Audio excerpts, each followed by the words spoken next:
What up, y'all? Welcome back to Practice, where we fuse research and culture to help you develop the mindsets, the habits, and skills that you need in order to live out your purpose with confidence. I'm your coach, Dr. Reese, and it's time for us to get better, y'all. Let's grow. Today, we are talking about what do you do when you miss the mark? What do you do when you set a goal and you don't achieve that joint? How do you keep going? How do you keep yourself motivated? How do you keep yourself hyped up? How do you stay committed to keep being your best self when you set a goal maybe once or twice or three times and you just did not hit that joint? So that's what we're talking about today. And I'm talking about this from experience because I have had to reshift, reframe, reassess, have some tough conversations, do some things, feel some embarrassment around some goals that I set and I maybe hit, but didn't hit the way I wanted it to hit, or I set and I didn't hit at all. And so I'm coming to you from a place of transparency and wanting to encourage you because when you set a goal or a mission for your life in any way and you don't reach it, it don't feel good. And I've been there. And there was a season in my life where like I set goals and I was hitting them. Like I was younger, I was different. There was different things that I would set and my discipline was higher, all these and I was after it. And as I've gotten older and I've gone through more life, I'm like, yo, it's getting a little bit harder to hit and reach some of these goals. And I don't feel like people talk about that enough. So I kind of want to talk about that. Not necessarily taking the pressure off of us in the sense of like, don't set goals, but how do you really, one, stay committed, stay resilient, set goals that align with who you are, allow yourself to kind of release a little bit of the pressure when you're going through extra phases of life. Like, how do you set goals that really align with your mental health? How do you set goals that align with life is happening? Because y'all know life happens. And so for me, in the past couple of years, I've recently brought even the word goal back into my vocabulary. And I took it out for a little bit because the energy around goal oftentimes is destination, do this thing. And so what I had to do was reframe goal to see it more as like milestone and achievement in the journey because I believe the destination is the transformation. And so one of the reasons why I'm even able to have this conversation with y'all in this way is because I firmly believe that my reward will fully, like, one comes from God, but then also will fully come in my death. And the fact that I don't give up, the fact that I'm not a quitter, that I can pivot, that I can stay active, that I'm always encouraged to move, to take action, that to me is me achieving the goal. Because I think that is the bigger part. That's the bigger part of my mission, is to be able to get hit with life and to not stop and to be resilient and to keep going and to try and to do and to be willing to take an L and just all of those things. That to me is the overarching life goal.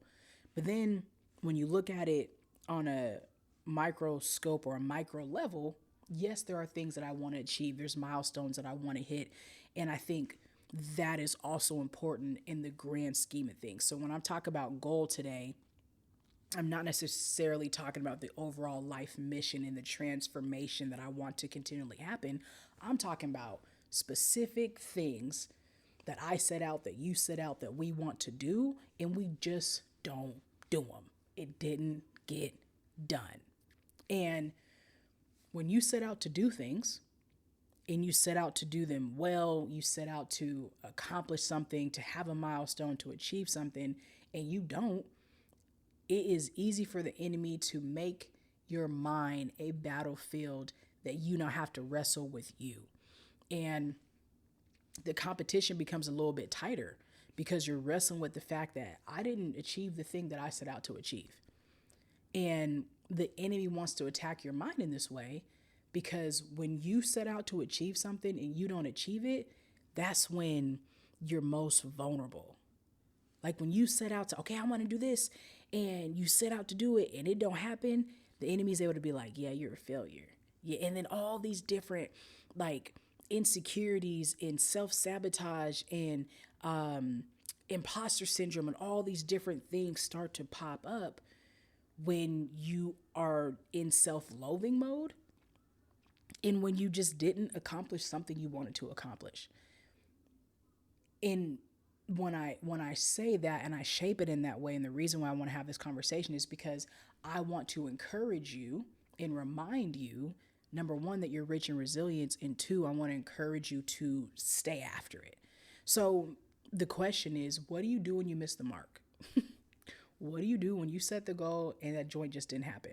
The first thing that I think that we have to bring up is there's excuses and then there's reasons. I believe there's a difference between excuses and reasons. Excuses are anything and I think this is subjective, right? Anything that I feel like I saw the obstacle, I acknowledged the obstacle, and I decided not to do anything about it. Or I didn't feel like it. So when I say I didn't feel like it, it's less about it being me navigating trauma, mental health, anxiety, depression, anything in those ways, or like just a major life instance. And more so, I know I should go do this thing and I don't feel like doing it. So I'm going to make an excuse where I know if I just pushed myself a little bit harder, I could accomplish that thing. I want to go running. I don't really feel like going running. So let me go fold these clothes. Let me go do this thing. Let me go, right? Like excuses to me are things that we have the ability to control and we choose not to do something because of that. Excuse me. So an excuse is a thing that we have the ability to control and we choose not to take action over something and we choose something else because of maybe just not feeling like doing that thing. I think a reason is something that's out of our control. So a reason is the reason I cannot do this is because I have this other commitment. The reason why I cannot do this is because something out of our control is occurring and I'm unable to follow through or do because this other thing is taking place. So the excuse is, man, I'm making an excuse and it's something I can come up with. It's something I can control and I'm just not leveraging any resilience or strength or discipline or self-control to achieve that thing. A reason is, man, I have to pick my kid up at this time. So there's that. Like reasons are more concrete and again, out of our control. So we have to be able to get to the root of what are the excuses and what are the reasons. What excuses did I use this year that kept me from achieving my goals? I got to be real. What reasons arose that kept me from achieving my goals? And what I realize is when I do this reflection over excuses and reasons, that there's a lot of reasons that I did not do something.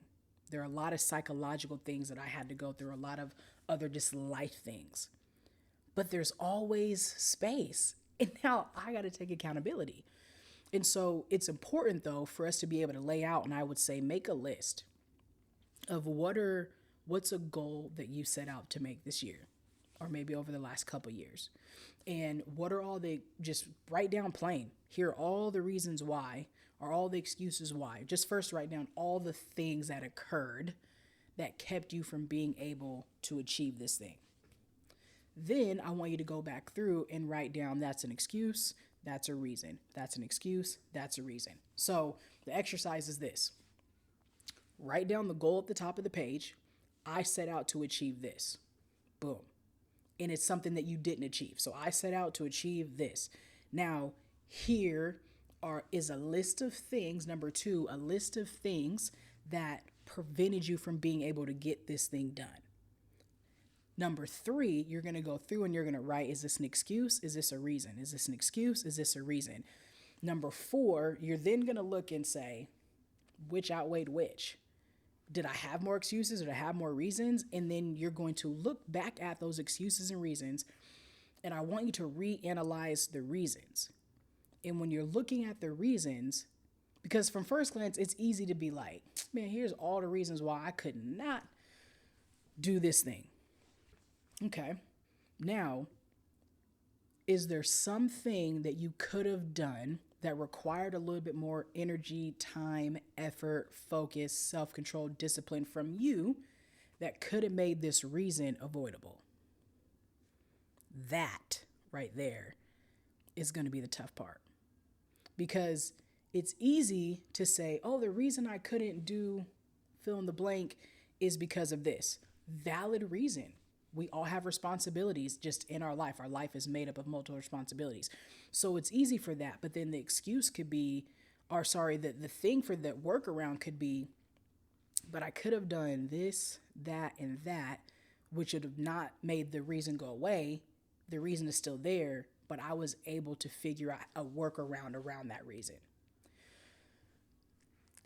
And that cannot feel good, because what that's forcing us to do is to take accountability.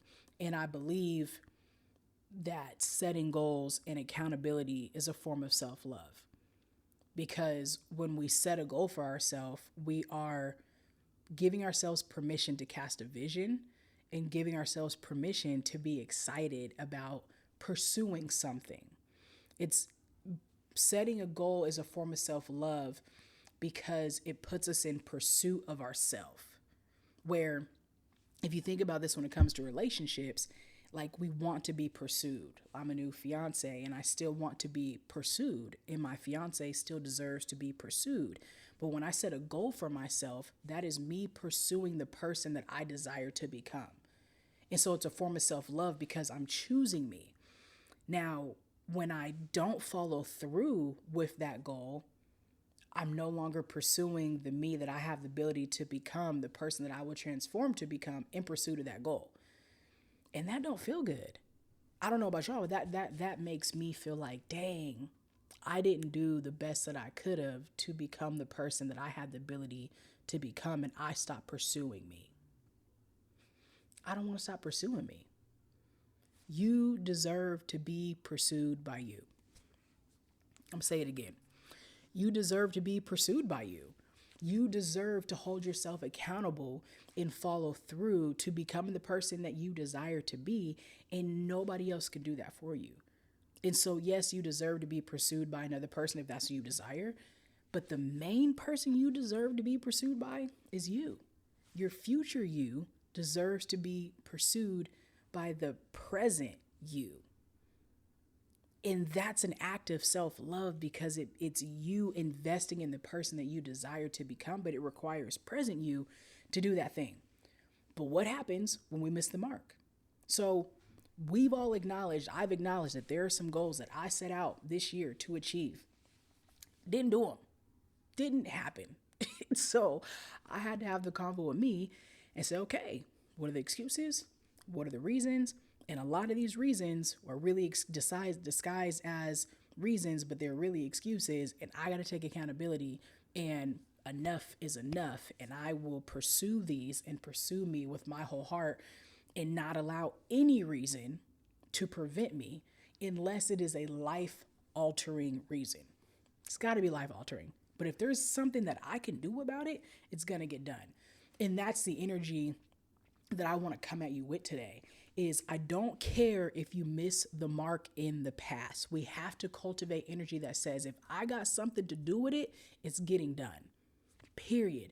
If there's a goal that I set for myself, there's something that I want to achieve in my life, there's something that I want to create, and it's in my power to make that joint happen, it's getting done.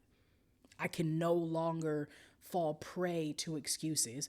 I can no longer allow reasons that are out of my control to prevent me from becoming the person that I was designed to be, to prevent me from living my confident life. You're telling me I'm the reason I didn't become the person I want to become?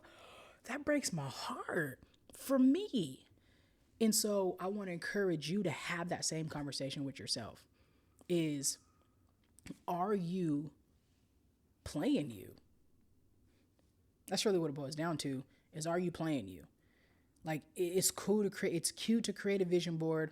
It's dope to be excited, but without action and follow through, you're just playing you. Like, you're literally setting your mind up for excitement. It's like a little kid being really excited for something to happen, for the adult in their life to then say, I'm sorry, it's not going to happen. The disappointment. And so, what I'm asking you to do, and I'm encouraging you in this, is to not let you down anymore. Don't disappoint you anymore. And y'all know that feeling. Like, I remember being a kid, and I always be putting my dad out there because, daddy issues, but not anymore. That's my guy. But as a kid, him saying he was going to show up to something, that's the easiest thing, right? Like, a lot of us have experienced a parent who says they was going to show up for something, says they was going to do something, and it didn't happen. Disappointment. Broke my heart. That's kind of the same thing we're doing to ourselves when we set a goal and a desire that we have for us, and then we don't put in the action to pursue it. Disappointment. Broke my heart. But the thing is, I did it to me. So now the same behaviors that I allowed from somebody else, I'm now giving me. And what I'm saying this now is, we got to stop. You deserve better. Because now when you say no more, I'm no longer accepting less than from me. You will literally transform into somebody who says, I'm not accepting less than from anybody else. So here's what we need to do. The first thing that we need to do is we need to get in a space of reflection. I spent a lot of time this last month and some reflecting, major reflection. I took a CEO retreat out to Cabo, and I'm not telling you got to do that, but if you got to do that, do what you got to do. And it allowed me on the flight there, in the airport, in my at dinner, at lunch, at breakfast, I just spent a week just reviewing and reflecting. And why did I not achieve what I wanted to achieve? Am I where I want to be, and why not? And in that, there's some dubs. Don't get it twisted. But there's also some L's. And this is L analysis. You got to do an L analysis. Why did I lose? You can't learn from a loss if you don't analyze it. If you don't take time to reflect, the L will remain an L, and it'll be a heavy L, and it'll be an L that you'll repeat if you don't take time to reflect and analyze it. So you have to take space to analyze your L's. If you want to win and not lose the same way you lost before, you gotta analyze the L's. So I sat and I wrote, and it was like, yo, I didn't do it. And one thing that I'll talk about really quick is I trained sorta for the I did the high rocks in December 12th in LA. And when I set out to do the high rocks, I was super excited. I was excited to be able to run and lift and do something that would combine two things that I enjoyed. And I did it. I decided to do it in August. So I had essentially 4 months to prepare. By time it went from August to September to October to November, I was like, I am not ready. Not ready. I didn't run as much as I should have. I didn't lift as much as I should have. I just did not train very well. And I got embarrassed. I started to feel, just because I had a partner who was my little sister. And I ended up having to text her a couple weeks before and apologizing because I felt so bad that I did not train. I didn't do my part. I didn't train to the degree that I should have, that would have put us in a better position, because I knew I just wasn't going to be able to run that well. And it's a running race. I knew I was going to be strong enough because I'm strong. But one thing that I did know is I knew I wasn't going to quit. That is what I did know. I knew I wasn't going to be able to run as hard and fast and long as I wanted to. I knew I was going to be strong, but I knew I had confidence in the fact that I wasn't going to quit and give up. Why? Because I'm not a quitter. I'm not going to give up.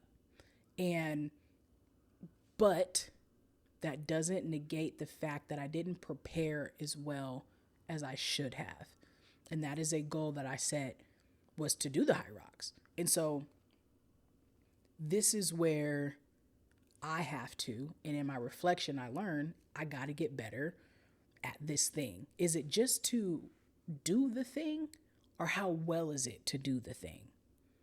So that's two different questions. Is like, when you're setting a goal, is it just to do the thing? And then how well is it that you want to do the thing?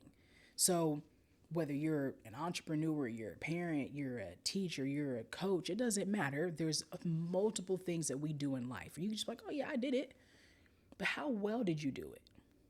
And that is something that now, with the half marathon that I ran in June and the high rocks that I did in December, that I can now say, okay, I did them, but now I want to do them better. With this show that I produce and the many shows that I have, is it to say that I do them, or is it to do them consistently and do them well? With the company, is it to say that I'm an entrepreneur, or is it to say this is the product and the service that I provide and this is how well I do it? And this is important when it comes to missing the mark, because we have to do what we need to do to not miss the mark again. Is we have to get clear on what is it that we want to do and how well do we want to do it? Because the how well we want to do it is what's going to influence that extra effort. Because you could just show up and do whatever. And when it came to the high rocks, I did not train, but I didn't train good enough. There's no way. I didn't train good enough at all. But I did it, and I didn't quit, and I didn't walk. I didn't take a break. Like, I did it. But I didn't hit the number that I would have. Like, I did my best with what I had. But that best was not good enough because it could have been better. And that's a hard pill to swallow. My best wasn't good enough because my best could have been better. What do you do? Like, are you strong enough? Are you confident enough? Are you secure enough to really answer the question, what do I do when my best isn't good enough because my best could have been better? That is a question that I'm going to continue asking myself. Is this my best, and can my best be better? And is my best not better because I didn't prepare for my best to be better than what it is? That is it. And this is for me because I want to be elite and I want to be excellent at what I do. I'm too old to be sloppy and choppy and not good and just okay. I want to be elite and I want to be excellent and I want to be my absolute best. So I have to ask myself the question, is this my best? And is this my best because I prepared for it to be my best? Not just because I think it's my best and I'm putting out my best effort in the moment, but did I prepare my best to be its best?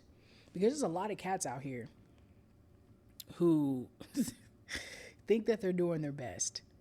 And then when you look from the outside in, you're like, that's your best? That's your best ain't good enough. Can you really answer that question? Like, this is my best. I'm doing my best. And is it really the best? And if that is, then you have to be okay with the consequences that come on the other side of that. And the effort that I put out and the result that I got, it was my best for what I got, but that's not my best because I didn't put forth my best. So when you miss the mark, you have to acknowledge and answer the question, is this your best? And can you give out better? Can you say, I could do better. That was my best for that, but I could do better and I can make my best better. I want you to be somebody who is excited about making their best better. That, even just thinking right now, I'm like, yeah, that's it. That's my focus for 2026 is I just want to make my best better. Cool. I did the thing, whatever the thing was, or I didn't do the thing, but now I want to be committed to making my best better. And so you only get to spaces like that mentally and create the mindset from reflection. If you don't know why you didn't do what you wanted to do, if you don't know how you ended up where you're at, if you don't know what took you left or took you right or what it was, it's reflection is going to be the only thing that gives you that awareness and accountability. So out of that reflection, you're going to get some self-awareness. What part did I play? Where didn't I show up? What did I allow to distract me? Why didn't I do what I said I was going to do? Why didn't I do what I said I was going to do this? Why didn't I do that? Valid question. I said I was going to do this. Why didn't I do that? What are the excuses? What are the reasons? How do I hold myself accountable now in the future? Did I allow other people to actually hold me accountable? What came up? What forces? What adversity? What did I have to persevere through, or did I not have to persevere through? Or did I set these goals when I felt this way and then eventually the feeling fell off? And those are things we got to ask. Those are questions we have to have if you want to be excellent and you want to be elite and you absolutely want to live out your confident life and you know that your best is as best as it can be. You have to get real. And that self-awareness drives clarity. And that's what's dope about sitting in reflection to cultivate self-awareness, because then you get to clarity. And so now, even in having this conversation, I am clear, I am concise on where it is that I'm going, what it is that I want to achieve, and when I'm the problem. Self-awareness is fire because self-awareness tells you when you're the problem. Accountability is amazing because when you can be self-aware and know that you're a problem and you're okay with accountability, then you can own it and say, that's on me. Confidence is queen because confidence says, you know what? I can eat that. So you need self-awareness to know when you're the problem. You need accountability to take ownership of that. You need confidence to keep you going. You need self-awareness to gain acknowledgement or to gain knowledge around what the heck is going on. You need self-awareness to know I'm the problem. You need accountability to take ownership. You need confidence to not be insecure and be like, oh, well, whatever, and then blame it everywhere else. That your self-confidence is the thing that creates almost a border and a shield around it that protects your self-esteem and protects your security and protects your ego and says, okay, I messed up. I dropped the ball. I didn't do what I needed to do. Here's all the excuses and the reasons. I gained the self-awareness and the clarity around it. And then now I could take accountability because that accountability allows me to take ownership because it's nobody else's fault. It's in accountability is a form of self-love because you're not placing blame on anybody else for why you didn't get done what you needed to get done and what you desire to get done. And confidence says, cool, it won't happen again. Confidence in this instance says, I am not a failure, but I failed. My best wasn't good enough. And you can still be strong in who you are. You can still be secure in who you are. You can embrace the embarrassment. You can reframe that joint, and then you keep going. But it all starts here. So from self-awareness to accountability to confidence, those are the things that we need to maintain the energy to keep pushing. If you woke up today and you are able to keep moving and you're able to keep putting effort towards building your confident life and living the life that you desire, then you're doing what's supposed to be done. But what we can't do is we can't go, woe is me. What we can't do is say, well, because those people didn't do what they were supposed to do, I couldn't do what I was supposed to do. Everything that you need to succeed is inside of you because you are the bag. Everything that you need to succeed is already inside of you, which is why you are the bag. But if you don't take accountability over your bag will be worth... Your bag, I don't want to say will be worthless, but your bag will not be able to present the value to the world that it has the ability to. So everything you need to succeed is inside of you. But if you do not invest in you and take accountability and take ownership over you and say, you know what? I got a part to play. You have to bet on yourself. You have to. If you don't bet on yourself, and the thing is too, you may roll the dice, or you may have the dice and be like, I can't. And you know you need to roll them. And you know you need to make that bet. But you don't. And so you miss an opportunity, but you have to have the confidence that says, you know what? The next time the opportunity rolls around, I'm going to be prepared. The next time opportunity rolls around, I'm going to be ready. Because you know that you are the bag. And in knowing that you are the bag, you know that sometimes you're going to fumble it. Why? Because you're not perfect. But confidence says, because I'm willing to take a risk, I know I'm going to fumble the bag, which means I know how to learn from how I fumbled it, and I'm not going to do that again. So if you missed the mark, you didn't, you set a goal and you didn't hit that joint, or maybe you did it, but it wasn't as best as it could have been, I need you to leverage your resilience.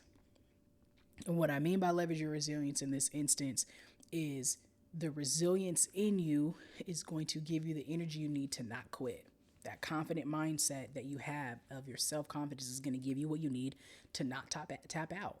It's going to take you from survive to thrive in continualness. Like you've got enough in the cup to survive. Now we have to get to thrive that allows us to regain momentum and to stay active, to regain momentum and not tap out. And when I say not tap out, that doesn't mean don't take a break. That doesn't mean don't rest, because reflection happens in rest. And sometimes you got to reassess your goals. Sometimes you got to reassess, am I moving in the direction that I want to? Does this goal still matter to me? Because it's easy to set a goal in one season of your life and then to look back and be like, this don't even matter to me no more. And that's why reflection is important, because that self-awareness is going to give you the clarity and information like, man, this joint don't even matter to me. I set this goal because I was friends with these people and that's what they wanted to do. And so I decided to do it. And then now I look up and I'm doing something and I don't even like this. I'm doing this because they did this. And so I'm encouraging you on a quarterly basis to check in with you more. Quarterly basis, monthly basis. One thing that I did, I will say this, because I recognize that I set a whole lot of goals over the last 1, 2, 3 years, and there's a few that I hadn't achieved yet that I had to get real. Now there's some real life reasons on why I didn't achieve some. There's a lot of healing, a lot of growth, a lot of pain, a lot of accountability, just a lot of different things, a lot of fighting to survive and being in survival mode and grief and all that stuff. So there's real reasons. But there's also excuses that I allowed to become reasons. And I got to take ownership and accountability. Now that I've taken ownership and accountability and I have clarity over what are the excuses, what are the reasons, I can move forward. And so it's important that you do the work to regain momentum. And I'm not even going to hold you. I was going somewhere and I completely forgot where I was about to go.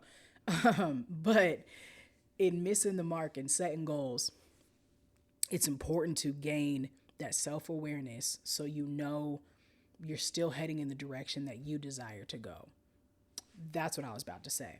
And so when I took this retreat, one thing that I did that allowed me to increase not only my accountability, but checking in with me more, because it's easy to set a goal and then to just live life. And if you just live life and you don't see it, you're not around it, you're not like into it every single day, it's easy to forget, or it's easy to not know like what it is that you're doing. It's easy to lose focus if there's so many different things. And so I set up a bunch of meetings, pre-set up meetings with myself throughout the year. So I have morning check-ins, nightly check-ins. Every day, morning check-ins, nightly check-ins over what's the focus, what am I trying to achieve.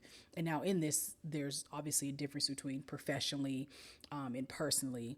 But in that, I got morning check-ins, nightly check-ins.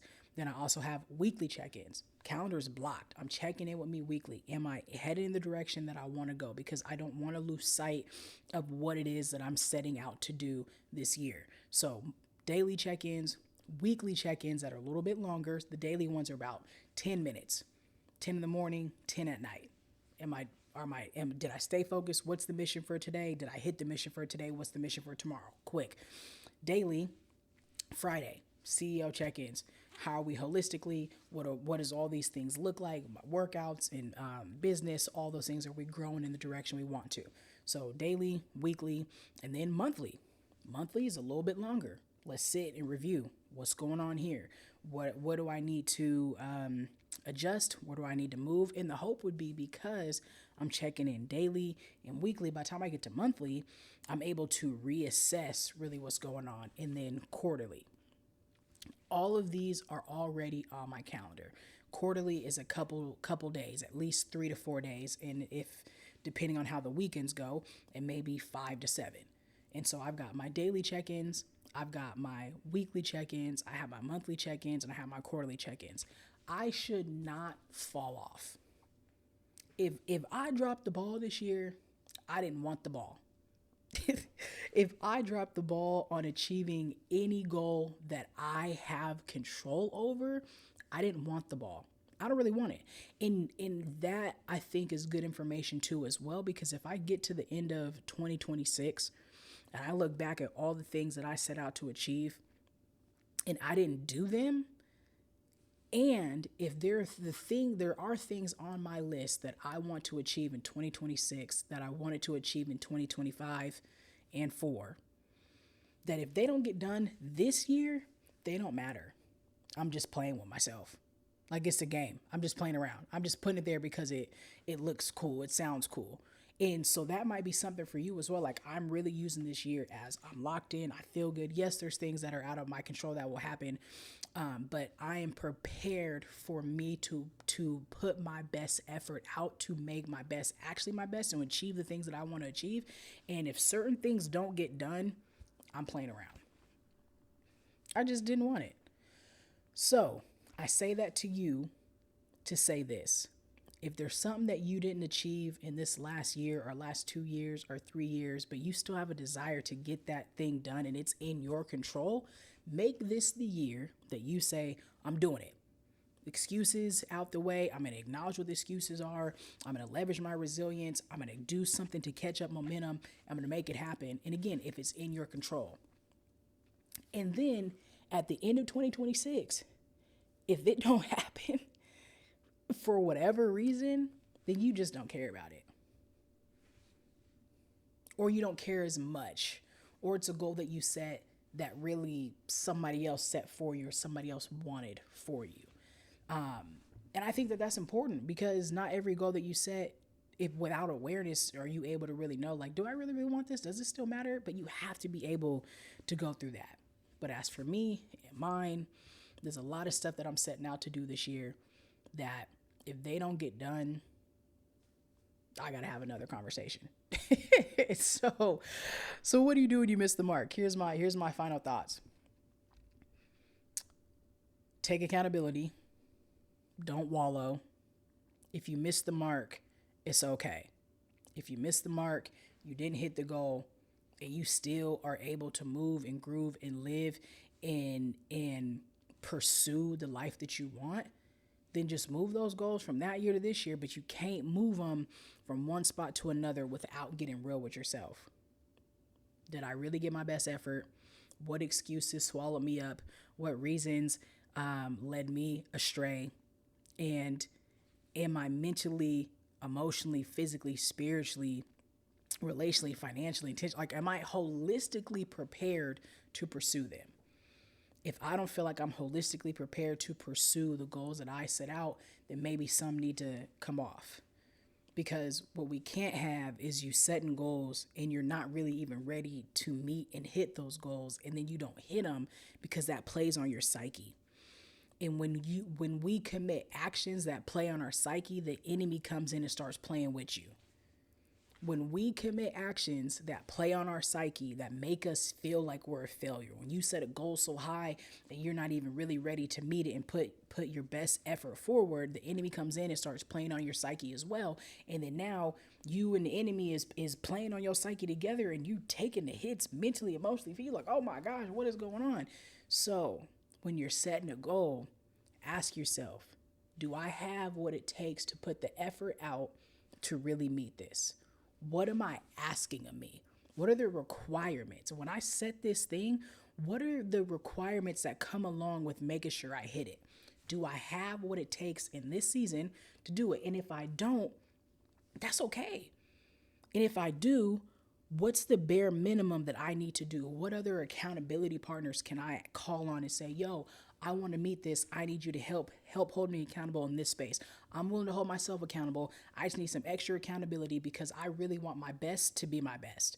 I really want to achieve this thing, and here's how long I'm giving myself. This is what it looks like. Here's what my check-in plan is. Here's how I'm holding myself accountable, and this is what I need from you. But if you're not willing to do that, then maybe you're not really ready to meet the goal. And I'm saying this to you because I've had to say this to me. It's time to stop playing. Stop playing with yourself. Stop playing with your purpose. Stop playing with your gifts. Stop playing with the development of your confidence, your ability to live your confident life. Because you deserve to live it, but you have to be the one that puts forth the effort and really says, I'm going to do what I need to do to gain the self-awareness and the clarity to hold myself accountable, to really create the confidence that creates a barrier around my life that prevents me from succumbing to the enemy trying to play on my mind.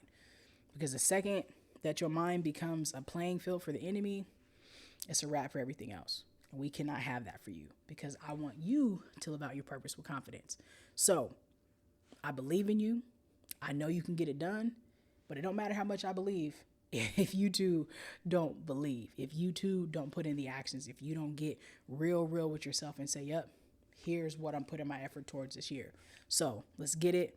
I will be an accountability partner for you if you need me to be. So let's tap in. Let's see how we can continue to grow and move and live out our confident lives. Again, I believe in you.